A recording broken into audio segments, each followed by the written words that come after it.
नमस्कार, आप देख रहे हैं प्राइम टीवी और मैं हूं आपके साथ अनन्या मिश्रा। पाक को जिस भाषा में समझ आता है, भारत उसको उसी भाषा में समझाना जानता है। बार बार सीज फायर का उल्लंघन करने पर पाक आग से खिल रहा है।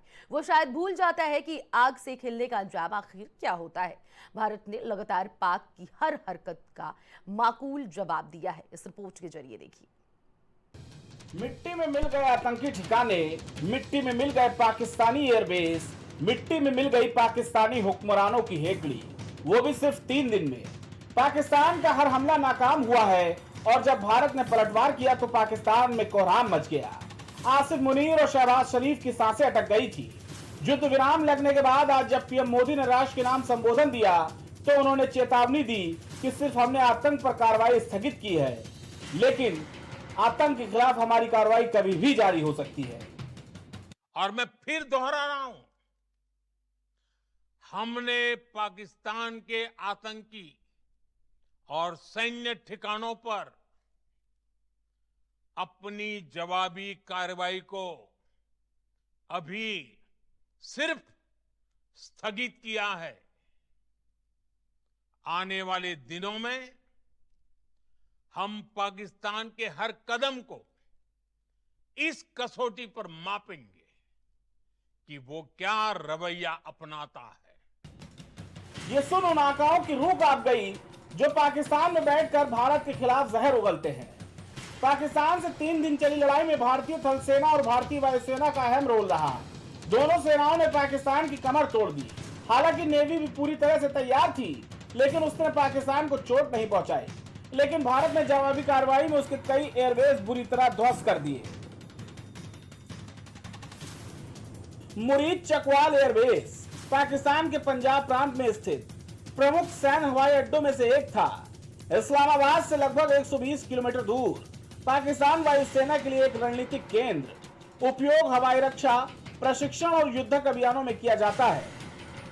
Sukhpur airbase PAF base भुलारी Sindh प्रांत के जामशोरो जिले में ऑपरेशनल एयरबेस पीएएफ बेस भुलारी के नाम से भी पहचान। 19 स्क्वाड्रन और ओसीयू तैनात। F-16A/B block 15 ADF fighter aircraft संचालित। चुनिया एयरबेस कसूर के पास पंजाब। पीएएफ का एक प्रमुख ऑपरेशनल एयरबेस पंजाब प्रांत के चुनिया शहर में स्थित, लाहौर से लगभग 70 किलोमीटर दक्षिण में स्थित पाक हवाई सुरक्षा प्रणाली का महत्वपूर्ण हिस्सा।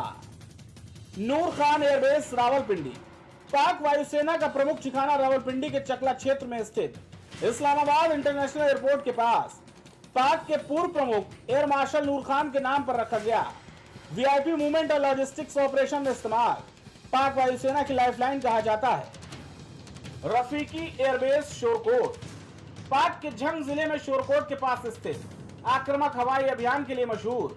F-17 थंडर मिराज जैसे अत्याधुनिक लड़ाकू विमान रहते हैं तैनात। पाक हवाई सुरक्षा का अहम स्तंभ। रहीम यार खान एयरबेस भारत ने इस एयरबेस को भी कर दिया तबाह। पंजाब प्रांत के दक्षिणी क्षेत्र में स्थित है। पाक वायुसेना के एयरबेसों में शामिल। पहलगाम हमले के बाद से भारत में रोष बढ़ गया था, जिसका बदला लेने के लिए भारत ने एक्शन लिया।